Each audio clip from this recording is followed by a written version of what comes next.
Good afternoon, everyone. I'm Carol Looper, retired reporter. I covered election night for 35 straight years, and I didn't miss it one bit last night. It's great to see everyone here today. Now, today's Meet the Press forum provides a bookend to CMC's political season this fall, sponsored by Hannah News and the Ohio Farm Bureau Federation. Please help me thank both for their support.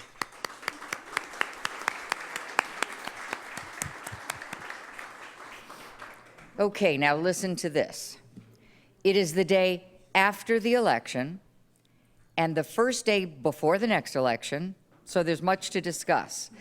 We're lucky today to have on our stage some of the folks whose job it is to get to the bottom of things and understand the details and ramifications of the what, where, or whom we voted for or not. Now we're going to get to our program. Allow me to introduce my esteemed friends and colleagues of the press. Political reporter for the Columbus Dispatch, Alan Johnson. Statehouse reporter for the Dayton Daily News, Laura Bischoff. Ohio Statehouse News Bureau reporter, Andy Chow. And our host and moderator today, anchor at NBC4 and host of The Spectrum, Colleen Marshall. Colleen, take it away. All right, thank you all. Thanks, Carol, and good afternoon to all of you. Welcome to the day after the election season, and as Carol said, get ready now for all the PAC ads because this is the season that they start running. We never really get away from it, but we can't complain about that up here because it's what we kind of live for. We love to cover elections, and this was one that I am frankly surprised at the outcome, and that's going to be my first topic of discussion. I'm not surprised that issue 3, the marijuana issue, went down. I am surprised that it went down so soundly, and as we were discussing earlier, and I'll start with you, Laura, because you and I already had this conversation, it went down in every county in the state. Right, including Athens County. Hard to believe. And also, Mike Dawson, who a lot of you probably know, runs a website with elections data crunched every which way. And he called me before I came over today and told me that he got the data from the OSU precincts. And the issue 3 passed in the OSU precincts 51.07 to 48.9. That was a 172 vote difference. But the turnout was only 19.23%. which tells me that Buddy, the superhero mascot, marijuana mascot, did not make friends on the college campus. But can't we kind of conclude from that as much as everyone said this is a young voters issue, if it passes, it's going to be the young voters. As much money as they spent on this campaign, Alan, maybe I'll go to you with this, they really didn't engage young people, did they? I drove around through campus to see how many signs they had up. I didn't see one. Yeah, I don't think they really did engage young people. In fact, I don't think they engaged a lot of people. This was an issue that I've covered state government now for 30 years, and when I first saw this issue, I was just shocked. And I'm not casting a judgment on whether the issue was good or bad. I'm just saying it was so radically different than I'd ever seen or anticipated. And I think they had a sell job from the beginning, which they were unable to accomplish because of the structure of issue 3. And what did you see about the structure? For one thing, the length of it was amazing. If you read the amendment itself was longer than the Constitution almost. Well, when I personally crazy. when I voted yesterday and I was on the voting machine and it was like 1 and 2 and then 3, next page, and I was going, boy, that really is long. I even know what's in it. So it was long, but I think the whole monopoly issue, and I know that Ian James and company would dispute it's a monopoly, but I don't think there's any doubt, at least for 4 years, it would have been a monopoly. And 10 investors who put in $25 million or so, I think that really threw people off. I think that was a stumbling block from the beginning. And Andy, I know that you're about to comment on this, and you really are our representative of the younger generation today. I'm actually 45, but not Me too. I think it's.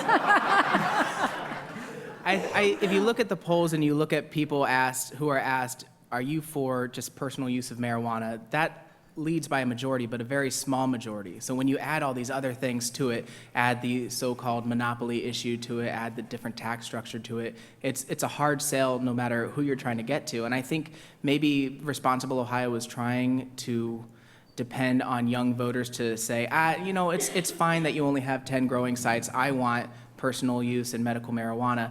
And they, like you said, they really didn't get that turnout in the first place that you really needed to have a chance of this passing. Well, the other thing is Alan touched on whether or not it was a monopoly. And I read through the language because Ian James, the campaign director for this, kept saying to me, it's not a monopoly in the fourth year, it's just regulated for 4 years and then it can expand. Well, the way it was written was, in the fourth year, they could add one grower, but they could only add that grower if the other 10 agreed to it and if they couldn't meet demand. So they were still in control of whether or not it would expand, and so of course that's a monopoly. It's the way we think of a monopoly. So it did spur the legislature, however, to rush issue 2 to the ballot.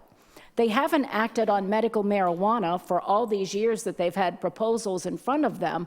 They got issue 2 to the ballot very quickly. Do you think this issue and the fact that it might come back again was a wake-up call for lawmakers? I'd say absolutely. The speaker said last night, and I suspect that he's saying it again at a brown bag lunch that's happening simultaneous to this, that they will be looking at a very narrowly tailored, carefully constructed medical marijuana proposal. Now they're going to talk about it. Doesn't mean they're actually going to act on it. You can always kick it to a study commission. But I do think that they're going to have to do something along those lines to then take the wind out of the sails of any future full-blown legalization proposal that might come forward in 2016 during a presidential race, or 2018 in the gubernatorial race. It's funny you should mention that. I was just looking at a tweet here from my boss, Darrell Rowland, who says, Speaker Rosenberger says the legislature could commission a study itself on medical marijuana, so you speak it and it happens. That's very impressive, Laura.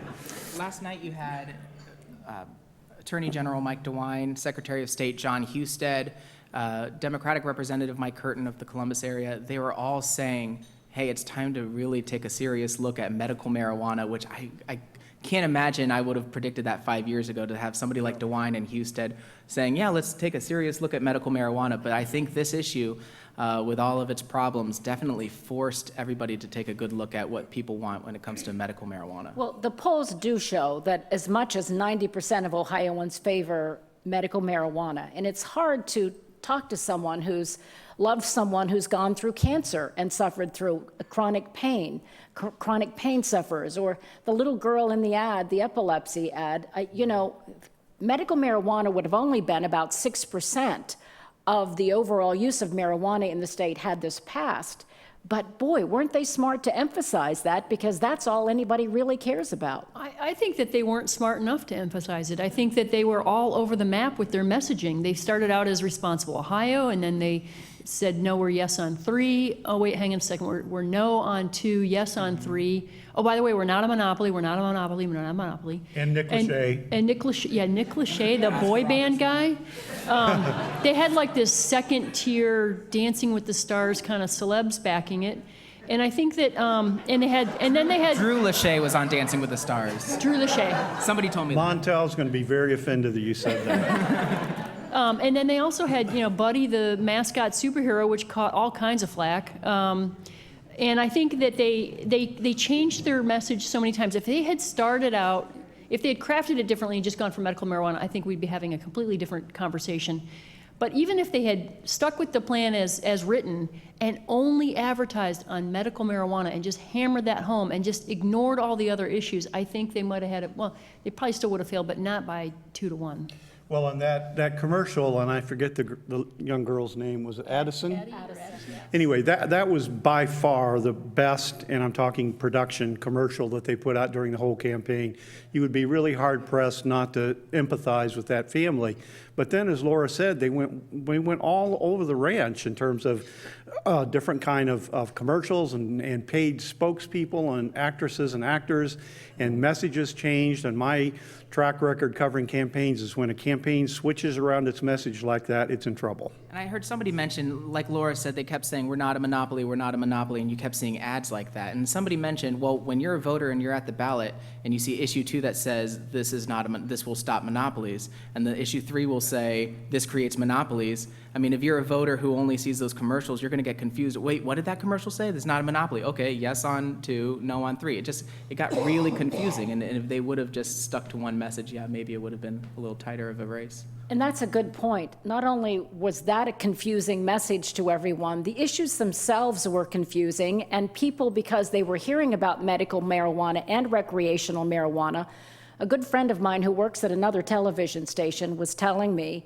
that yesterday, on Election Day, she had a conversation with her husband, and he said, "Oh, I'm going to vote. By the way, which one is the medical marijuana?" And she said, "I work in a newsroom. Do you not pay attention?" And what does this mean? That, all of these commercials that were going out and all of these stories that the television stations were doing about it, all of the newspapers covering it ad nauseum, and people were still confused. Don't you think each side has to do a better job of deciding how they promote messages in the future? It's confusing.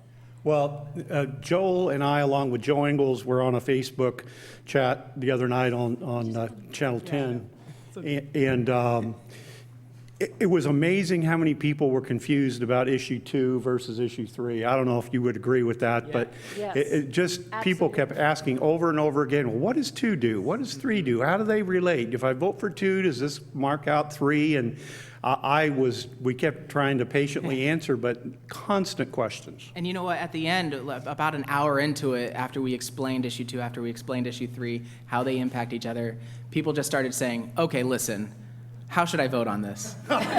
or listen, I'm for marijuana and I'm okay if it's a monopoly, how do I vote on this? Or I'm against monopolies, but not, how should I vote on it? They just wanted it spelled out to them because there's just so much confusion. But wouldn't you think, with all of the ads, again, what does this say about the campaign, the issue 3 proponents itself, that after all of that money, and they're admitting 25 million, and I was told 3 million in the last week of the campaign alone, but after all of that money, they couldn't hone in their message. Well, like I said, I think that they were all over the map. That was their big problem, is that their campaign was very fractured, their messaging was scattered, and they ended up spending they raised more than 25 million according to the SEC filings, and they got 1.1 million votes. So that's like, $25 a vote. That's expensive. Yeah. I think when issue 2 came around as well, I think that must have threw them off their game a little bit too, because then they had to come up with a whole nother strategy, because they had to worry about if issue 2 passes and issue 3 passes, then they're still not out of the clearing. So I think when issue 2 came on the ballot as well, they had to kind of go back to the drawing board and say, what are we going to do with this? How are we going to make sure that not only do we get people to vote yes on issue 3, but also no on issue 2? Well, now that people have voted yes on issue 2, and it passed not by as wide a margin, people were so confused about it. What does this mean going forward? And maybe I'll put this to you, Alan. I know you've written on this extensively. Now what happens? We've got issue 2 in place, but issue 2 does allow that if you get enough signatures and you have almost like a double issue on the ballot, if you want to bring some kind of a constitutional monopoly in front of voters again. Well, I do think it's going to be a problem, with all due respect to my former publisher, Mike Curtin, who was the chief architect of issue 2. Issue 2 would say you have to have 2 votes on the same ballot if you want to have approval for an issue that would be a monopoly or a cartel or some special economic interest. Now, 2 questions arise. Who decides if it's a special economic interest? How is that defined? Frankly, it's up to the ballot board, which is 5 people, and so there is appeal rights, or would be appeal rights, to the Supreme Court, but I'm a little bit leery of how that could be applied in the future. How is it decided? What is, if you're seeking a tax, like the minimum wage increase, which is one of the issues that's been proposed, Is that a special economic interest for low-wage earners? I mean, I don't think so, but I think you could make that argument. I think it's going to be a problem that will be used by people in the future to try and curb access to the ballot. And when something is written vaguely and broadly, there's always someone who will challenge it legally. There's always someone who will come forward and be willing to make a challenge. And do you each predict that that will happen? Absolutely. I think that I think that already Ian James and his investors are trying to figure out if they could regroup for 2016 and how they could possibly get past issue 2. There are also other groups out there that want to challenge it because there's already an issue out there where people think that there's not a clear definition of who has standing when they want to challenge a change to the Constitution. So there are groups out there that say, listen, we need to make sure that some citizen, some group can go out there and challenge this change to the Supreme Court if they don't like what they're seeing. And you mentioned Nick Lachey, the boy band member.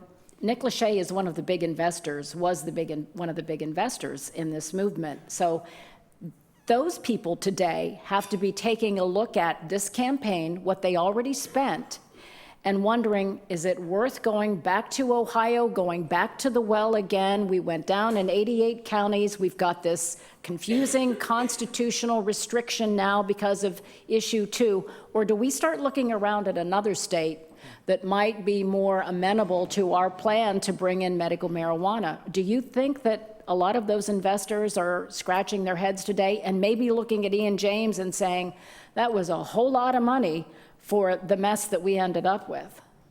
Yeah, I think that the national groups like the Marijuana Policy Project and the Drug Policy Alliance, they're already focused on other states, and they're pushing marijuana reform more, I would say, for ideological reasons than for financial reasons. I don't see how the Responsible Ohio Coalition of Investors will actually hold together. There might be a few of them that decide to double down on it and try and figure out a way to bring it back in 16. I think that it would have had a lot better chance had they just waited until 16 and done it in a presidential year when the turnout is much higher and when young voters are more excited. All the other recreational marijuana ballot issues across the nation in Alaska, Colorado, Oregon, and Washington, and I think even DC, they all passed in even years.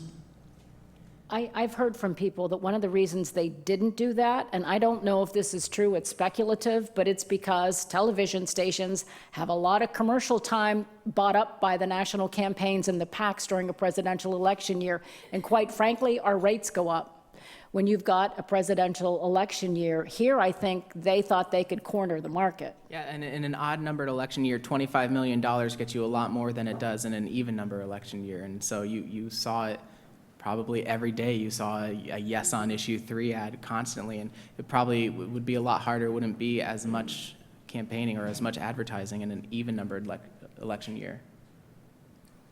I agree. I don't think we're going to see issue 3 come back, certainly not in that form, maybe not at all, due respect to Ian James, but if I'd plunked down $25 million and I was asked to start funding it again, I would be hard pressed to say, yeah, sure, here's my wallet, let's go for it. I just think that was, I'm not faulting their campaign one way or the other. I just think it's a very hard sell. I was getting a lot of emails today and last night saying this was not a rejection of marijuana in Ohio. Well, it was certainly a rejection of that proposal of marijuana in Ohio.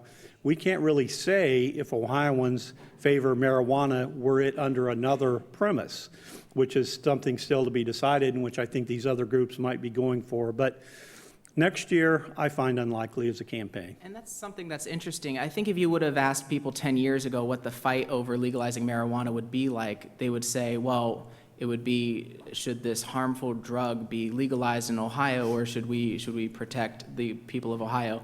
And now it wasn't really, should we legalize this drug or not? It was, should we do it this way or not? So I think we have come a long way from maybe 10 years ago. And all the people I talked to, anybody who said that they were going to vote against issue 3, they didn't say that it was because they thought marijuana was harmful or they were worried about some sort of drug epidemic if marijuana was legalized. They were just worried about the business structure. They were worried about this so-called monopoly that would have been implanted in Ohio.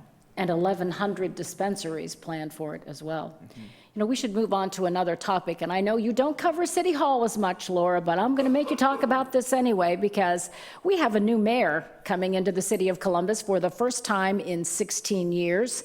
That was another race that a lot of people were predicting was going to be much closer than it ended up being. Zach Scott pulled some money out at the end. He had much more airtime than people predicted, especially given the primary when it was so lopsided and Andy Ginther was so far ahead. And then some problems emerged for Andy Ginther when it looked like there was a corruption scandal that might affect him. And some people were wondering what's going to happen at City Hall. Alan, I know you've also written extensively on this, so I'm going to start with you. Were you surprised at how large the margin of victory was for Andy Ginther last night? Not really. Again, drawing on way too long covering political campaigns, kind of like Carol, who said she'd been covering them for a number of years. I have too, and I'm just, doesn't always happen, but when the party establishment is behind a candidate, they have forces that are very, very hard to beat. They have a get out the vote drive, they have a slate card, they have volunteers, and I think that really plays into this. When you've got another candidate who is of the same party, but maybe isn't the insider, so to speak, they have a real uphill way, and so I was not surprised at that, despite the potential for corruption that Andy Ginther has faced. Apparently the voters were not concerned that that was going to be an issue and voted for him. Were either of you surprised? I know, Laura, you don't cover it extensively, but was this what you expected?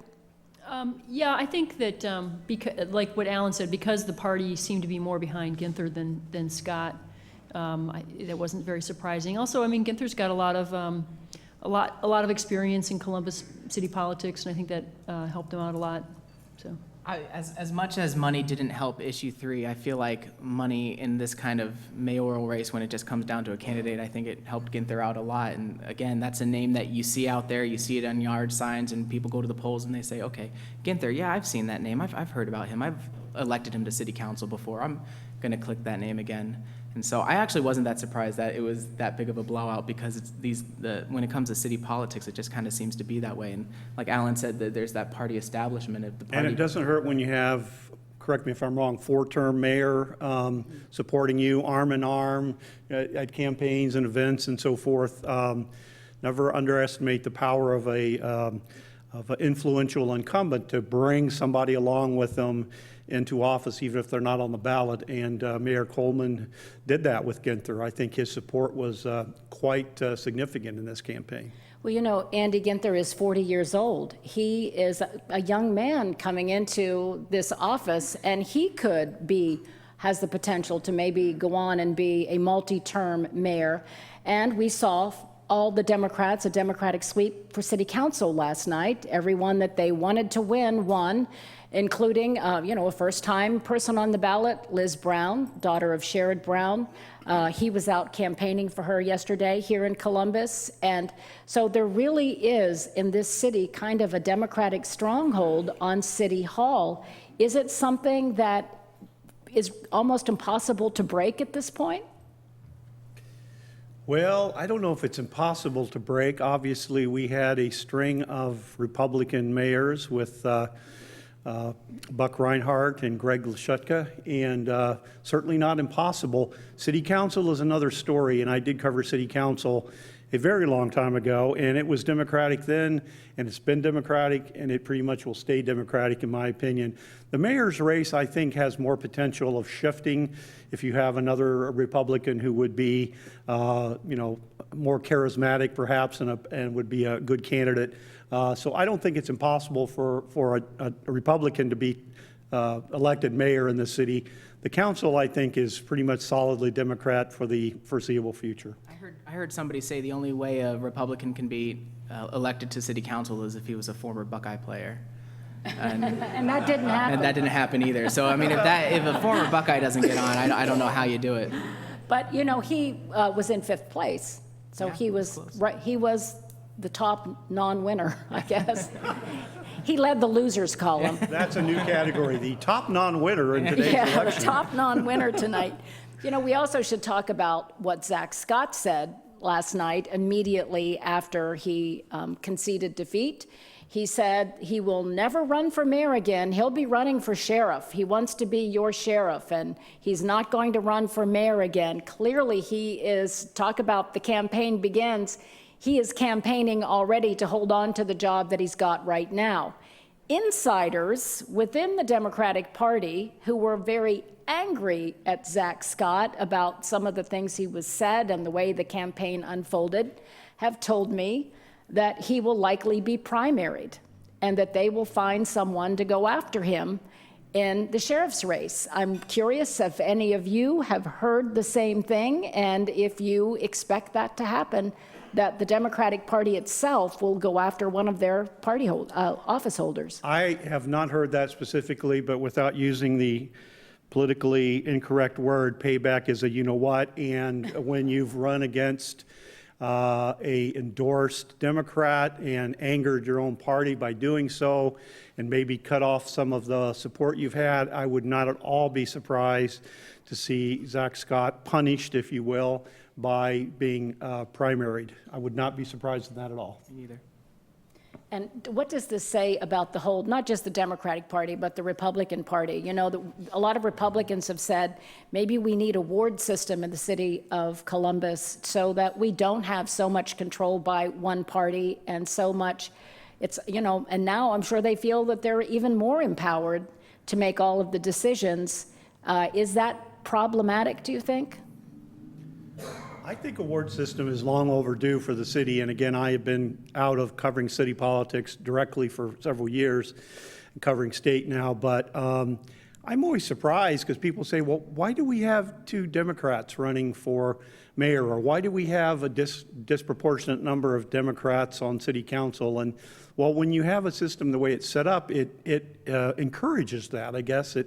And I think it would be a good idea to go to a ward system. But that's just my thought. I used to cover City Hall in Flint, Michigan, and they had a ward system there, and it didn't solve any problems, that's for sure. Yeah, well, people point to Cleveland and say it's chaotic up there, and they do have a ward system, and that it leads to maybe the backroom dealing kind of thing. So obviously, that's going to be up to the voters if they decide to do that. Let's talk also about Issue 1. Issue 1 was really not actively opposed by anyone. It's going to change the way we redraw districts, and some people have said it is long overdue for that because we have right now the extremes of each party having weight in the districts where they control the district. Was this a good thing for the state, do you think? I think it remains to be seen. I think that the current system does not work very well. It doesn't serve the voters. You end up with, as you said, candidates who run to the extremes of their party and serve their very gerrymandered districts. Now, this new system is supposed to be set up to be more bipartisan, and they're supposed to draw districts that are more compact and do so in a more open and transparent manner. It's still politics, so call me a cynic, but you know, I'm going to see how it plays out. Yeah, Mike Dawson, the man we mentioned earlier who specializes in how votes break down district by district, county by county, he was trying to lay out, there's a whole provision in the amendment that says make these districts fair, try to make these districts fair, but how do you do that if a lot of the Democrats are just compact into certain counties and then you have giant rural areas that are mainly Republican? How do you carve that in a way that can be fair? So it's going to be interesting to see how they do that, how they're able to bend one way or another, and again, if they actually do try to go about it in a bipartisan way. But you know, the last time they redrew the districts, Steve Stivers, as an example, ended up with a district that looks like an inverted C, and it snakes through 13 counties. And when he saw the boundaries of the new district that they were kind of putting him into to guarantee a Republican win, he said to me, there are cities in this district that I have never been in, and I'm suddenly going to be representing them. And he had to spend a whole lot of time on the road trying to introduce himself to people who lived hours away from him because of this gerrymandering. So isn't this something that is really long overdue? Oh, yeah, it's, Oh, absolutely. They've been talking about this for like the 14, 15 years that I've been covering state politics. Now, keep in mind that issue one rather, only applies to drawing of legislative districts, legislative not to the districts. congressional districts. There's still kind of a secondary push to have a similar overhaul of that system. And it's, Ohio is a purple state, and yet the Republicans control just about everything. There's only two statewide elected Democrats, Bill O'Neill on the Ohio Supreme Court and Sherrod Brown. Otherwise, the Republicans have it all. and not only do they have control over everything, but if you look at the numbers in just the House, Republicans have a record number of members in the House of Representatives, and that's not really indicative of what you would think to be a purple state. So the next maps are drawn in 2021. And I think both Republicans and Democrats saw an opportunity to say, listen, we don't know who's going to be in control in 2021. We don't know who's going to have the majority when we're writing these maps. So let's both come to an agreement on how we think this can be fair and how we can make sure that communities are better represented and that elections aren't just decided in the primaries and then nobody shows up to the general elections. I want to remind everybody that we will be taking questions from the audience in just a few minutes, but before we do that, I want each one of you to kind of go down the line. Tell me, as we're looking forward to a new election year, what we should be keeping our eyes on in 2016. Now that Ohio, once again, this bellwether state, will be back in the spotlight again, and our governor still struggling, but trying to run for this national office. What are you going to be looking for and reporting on in the coming weeks? Alan? Well, fortunately, most of those duties are handled by my boss, Darrell Rowland. But that said, and he's covering extensively John Kasich, he's out campaigning. I guess if I had to make a guess, I would look for John Kasich to join a ticket as a vice presidential candidate. I don't have any idea who, although there's some speculation maybe Rubio, Kasich would be an interesting combination. I just, with all due respect to the governor, I just don't think he's going to have the firepower to take on some of the other national campaigns. And I think at this point, his numbers at best are stagnant and maybe slipping a little bit, and I think he has a problem there. But I think he might have a role in a vice presidential position, and that would bring a great strength to a national ticket, having Ohio's governor on a ticket like that. Especially with the convention coming to Cleveland. Exactly. And Laura? I think that the U.S. Senate race is going to be very interesting to follow. Of course, Cincinnati City Councilman P.G. Sittenfeld is challenging Ted Strickland. I think Strickland will beat him easily. And then it's Strickland against incumbent Rob Portman. Already we're seeing huge PAC money coming in from Americans for Prosperity and some others that are backing Portman in TV ads. And then I know that American Bridge, which is a liberal-leaning PAC, has been doing a lot of opposition research that they've been pushing out to media to say Portman, to shine a light on Portman's shortcomings. And this is going to be, the fight over the control of the Senate. It'll come through Ohio. It'll draw national attention and really big money. Well, with those two races being said, I guess some other things to look at. I've been following the severance tax hike proposal for a while, and will legislators come to some sort of an agreement on increasing the tax that's imposed on oil and gas drillers? That might be something to look forward to as far as what's going on at the Statehouse. Then, like was mentioned earlier, this minimum wage hike that has been approved to collect more signatures. And there's a term limits initiative out there to try to even strengthen term limits even more. And I think it limits a legislator only serving in the State House for 12 years, no matter what chamber you're in. If you switch to another chamber, 12 years, that's it, don't come back. And for what it's worth, there are 2 approved marijuana issues that are out there. They're approved to collect signatures. I don't know whether either or both or neither of them will make the ballot. But there are 2 that have been approved to collect signatures. They're different. They don't have a monopoly aspect. But, hearkening back to what we said earlier, there are a couple out there that might potentially move forward. Go ahead. Oh, I was just going to say, it's going to be interesting to see how those go because as we've heard a lot through this past election cycle, it takes millions of dollars to get something on the ballot now. So as much as people want to legalize pot, and there are a lot of grassroots efforts out there, you need millions of dollars in order to collect the signatures to get on the ballot. And it's startling, isn't it, how often they collect these signatures and thousands of them have to be tossed out. You would think at this point with these professional collectors that they would have this worked out a little better. Right, I mean, they have to get 306,000 valid signatures, which means usually you have to get 2.5 times that at least to be able to clear that 306. And Alan, I just want to ask you briefly, I think we discussed that there are some court challenges to the issue 3 proponents that might come back on them on the way that they collected the signatures the last time around. Should we be worried about, not us worried about it, but how at this point, now that the issue has gone down, will the state even bother to pursue those? I think Secretary of State John Husted will continue to pursue those. He was challenging Ian James and the responsible Ohio people on how they collected signatures, and I believe it was because some of the signatures they collected on registrations accompanying the petition may have been fraudulent. That was the claim anyway. Ian James responds that if we get a voter registration and it's from Mickey D. Mouse, we're required by law to turn it in.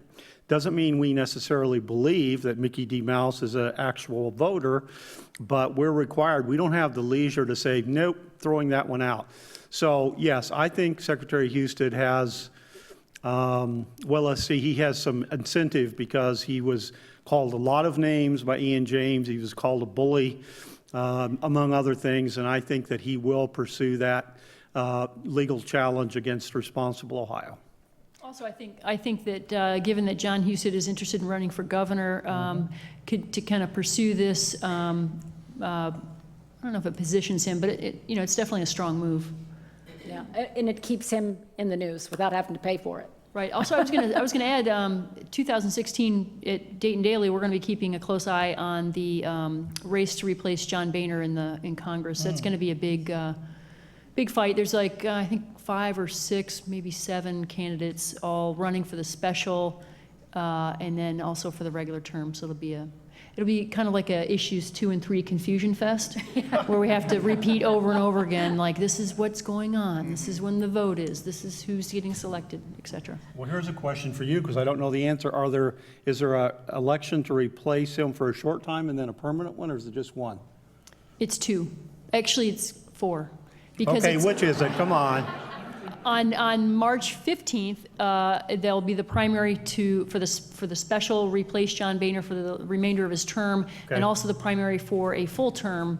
And then June 7th, there's going to be the regular for the remainder of John Boehner's term, and then in November, it'll be the selection of the new congressman for the full term. What could go wrong with that? Right? Like I said, a confusion fest. Yeah, we're up here, what? They're doing what?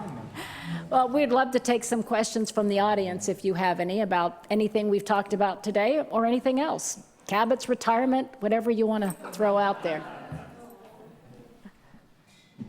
Hi, I'm Carol Newcomb. I'm wondering if the CBC special on heroin had any effect on issue 3, where they called Ohio the hotbed of heroin. Well, I'm sorry, what special was that you're referring to? Oh, the It's 60 Minutes. CB, Yeah. 60 yes. Minutes? And it was on CBS too. I don't know. I don't think so. I think we've known for a very long time, and I've written about it, and everybody up here has written about it or broadcast it, that Ohio is a hotbed of heroin use and pill use. I don't think, especially coming at that late minute, it really had much effect on the marijuana issue. Maybe in general, but not that particular broadcast. I will say this, though, when it comes to national entities, national publications, and issue 3, I had so many friends who had no idea what issue 3 was, and then in the past week we saw something from Rolling Stone, New York Times, BuzzFeed, every single one of those bigger publications, Huffington Post had Huffington something. Post, and Yeah. those are the articles that everybody I saw on Facebook reading. Like I would share my stories that I guess nobody wants to listen to. But then all of a sudden, like, oh, I get it now. Rolling Stone just explained it really well. I was like, okay, great, thanks, guys. So I will say that I think that played a big role. Maybe it didn't get the win, but I think it kind of bumped it up a couple of points at least as far as people really understanding the issue. You know, I forgot to make my statement, and Andy will be mad at me if I don't say, to please state your name when you ask your question, and we thank you in advance for not making long editorial comments. So you can go ahead. Yeah, that takes me out of the loop right here. If I can't do editorial comments. My name is John McKnight. Was the timing, in your investigative journalist's opinion, of the red light scandal with Ginther purely coincidental, or were there some political opponents or somebody else behind it that was trying to use the timing of that? I think it was coincidental. I don't know what you've heard. I just don't. I just think that federal investigators kind of move at their own pace.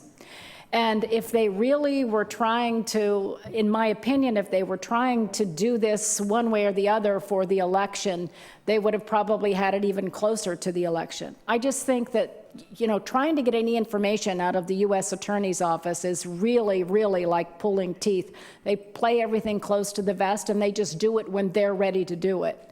And I can't imagine that in my opinion anyway, that, I don't know, what do you guys think about that? I think it was coincidental. Same, yeah. I think Colleen's right. You're a smart person, Laura. Well, Alan? I hate to go along with the crowd, but I think she's right too. I do think that anytime you have an issue like that, though, the political opposition immediately leaps on it to make it political, even if the timing is coincidental or unintended. And I don't think that issue is over yet. I may be wrong. I'm not the lead reporter on it, but I don't think Andy Ginther is out of the woods yet. And I think a lot of people thought that John Rayfield fell very hard on his sword in that case. And so a lot of people, there's still that undercurrent of, oh yeah, nobody at City Hall knew about it. There's kind of, it's just seemed hinky to a lot of people. And I agree with Alan. We just all agree with each other, but I agree that this probably isn't completely over yet.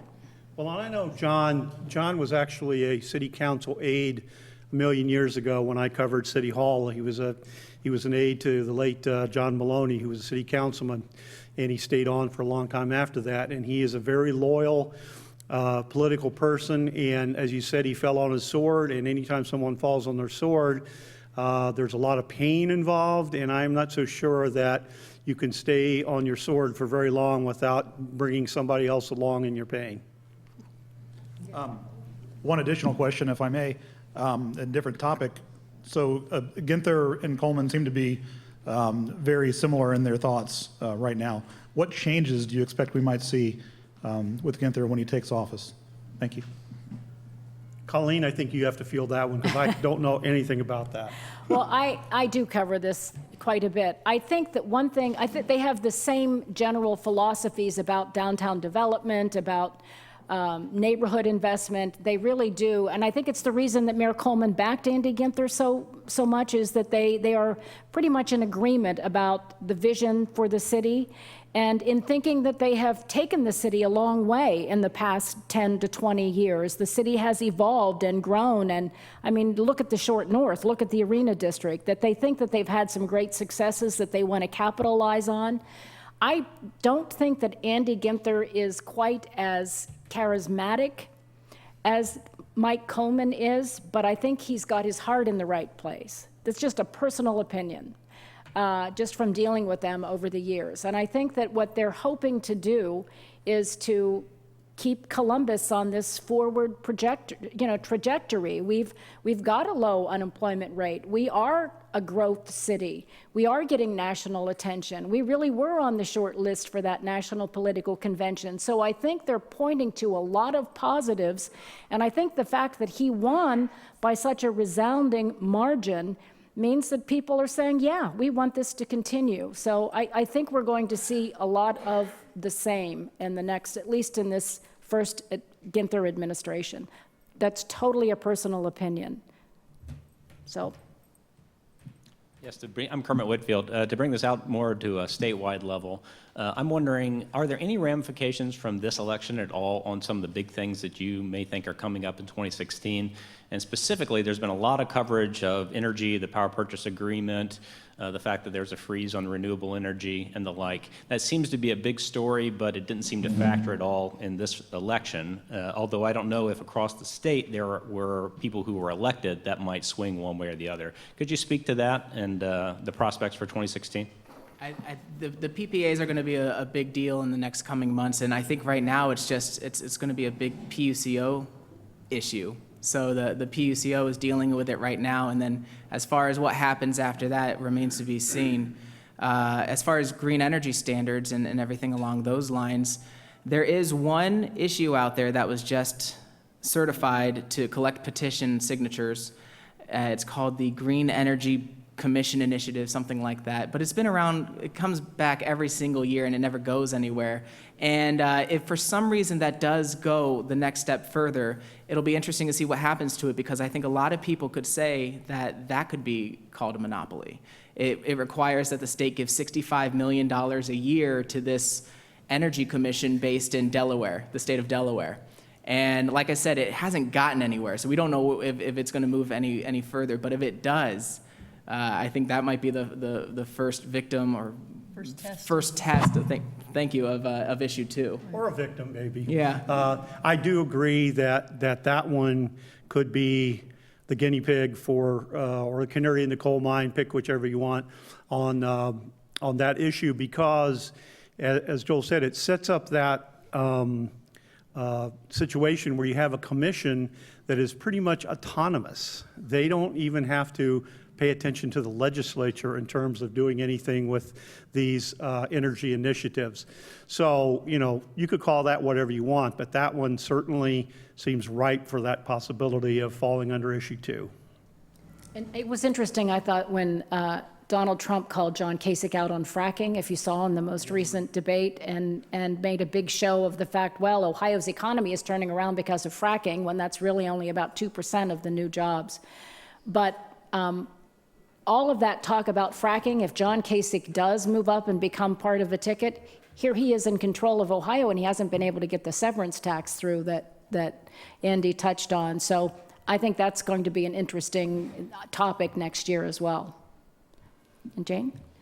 I'm Jane Scott, and thank you all. I know you had a busy day yesterday and late last night, so we appreciate you being here today. You led right into my question. All the silliness and all of the drama and theater that we've been seeing in the GOP debate. I'm interested in your comments. What would you do differently, and how do you handle a panel of 10, 9 or 10 leaders when you've got such renegades in there? What would you have done differently? And just kind of your take on the last debate and whether the media deserved the whipping that they got.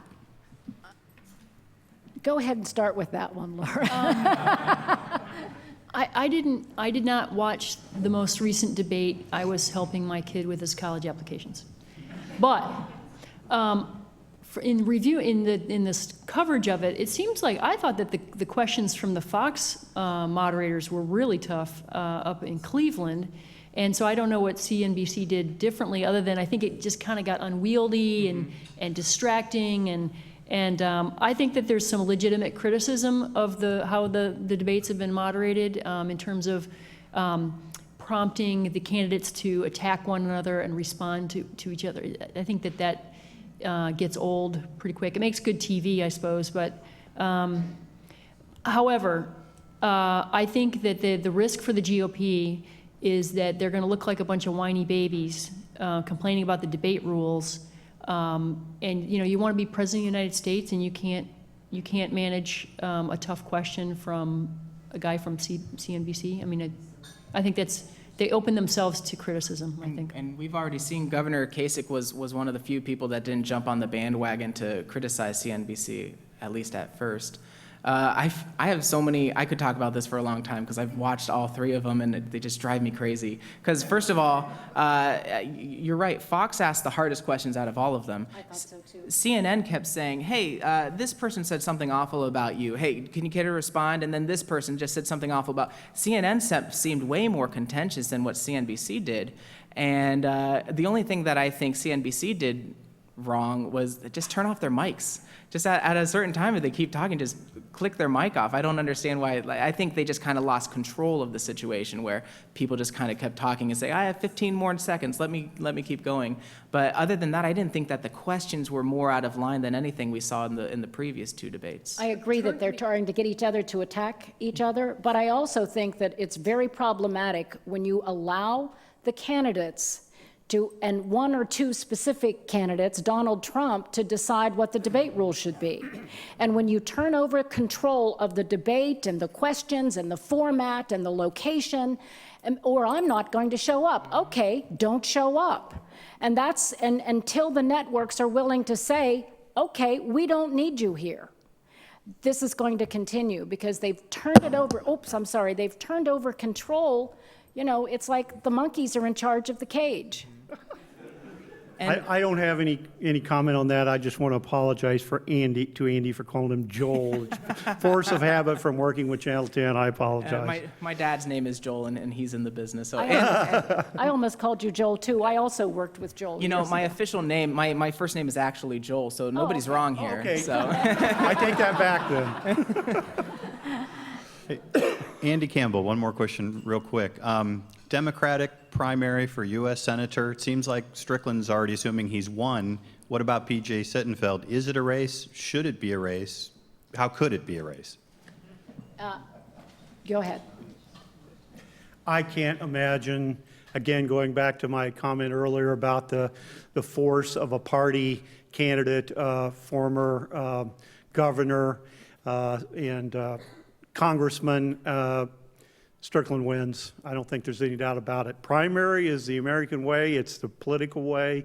It's the party way, and I agree that we should have it, but I don't think there's any way Sittenfeld wins. And one thing I will say that I found to be surprising about that is that so many people within the party, and we've talked a lot today about the party structure and the control, they said to him, it's not time for you to do this. Don't challenge Ted Strickland, because the only way you can go after Ted Strickland is to criticize Ted Strickland. And he's really kind of the father of the Democratic Party in the state of Ohio right now. And a lot of people owe a lot to Ted Strickland because he brings you up on the stage with him when you're running for office.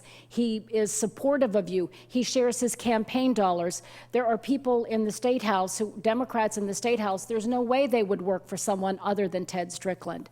So I think that it wasn't time for P.J. Sittenfeld, and I think that's going to show in the primary in the numbers next year. I think it's too bad because PG so far from what I've seen is smart. very energetic, very smart. He seems like he knows what he's doing, and Yeah. and if we could have had some type of open competitive primary where the voters really got to see both people and nobody really stand behind either of them and let the voters make a decision, it'd be interesting to see what they would have done.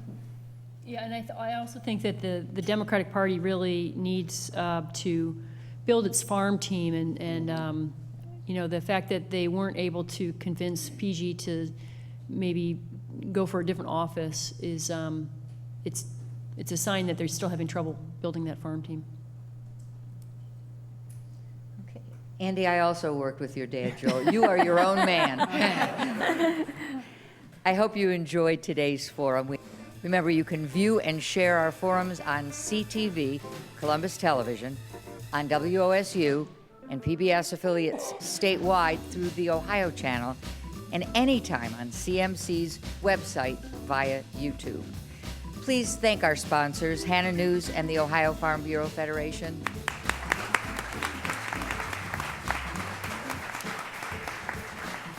And one more time, our panelists, Andy Chow, Alan Johnson, Laura Bischoff, and Colleen Marshall. And thanks to all of you for being here.